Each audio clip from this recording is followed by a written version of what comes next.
প্রিয় দর্শক, আমি তরণী বর্মন। আমার অলরাউন্ডার 20 ইউটিউব চ্যানেলে সবাইকে স্বাগত। আজ আমি আবারও কয়েকটি যুদ্ধের সাল মনে রাখার সহজ টিপ দিচ্ছি। এগুলি লেখাপড়ার সঙ্গে সম্পর্কযুক্ত ব্যক্তি, বিশেষত ছাত্রছাত্রীদের খুব কাজে লাগবে। পলাশী যুদ্ধের সাল আমরা সকলেই জানি। এটি সংগঠিত হয়েছিল 1757 খ্রিস্টাব্দে ইংরেজ কোম্পানি এবং বাংলার নবাব সিরাজউদ্দৌলার মধ্যে। তাই টিপসটি শুরু হবে পলাশীর যুদ্ধ তথা 1757 খ্রিস্টাব্দ দিয়ে।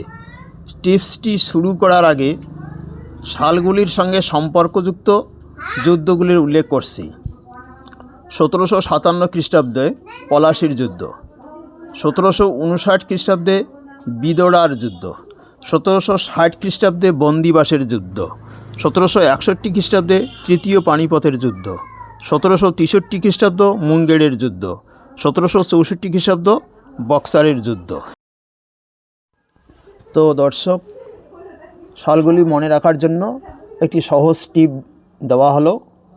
টিপসটি হলো, পলাশে দেখিয়া বিদরে বন্দি, 3 বার পানি খেলো মুঙ্গের বক্সার। প্রিয় দর্শক, দেখিয়া ও খেলো শব্দটির জন্য ক্রমানুসারে 2টি সাল বাদ যাবে। 3 বার পানি দিয়ে তৃতীয় পানিপথের যুদ্ধ বোঝাবে। তো প্রিয় দর্শক, এরকম আরও টিপস পাওয়ার জন্য চ্যানেলটি অবশ্যই সাবস্ক্রাইব, লাইক এবং শেয়ার করুন। ধন্যবাদ।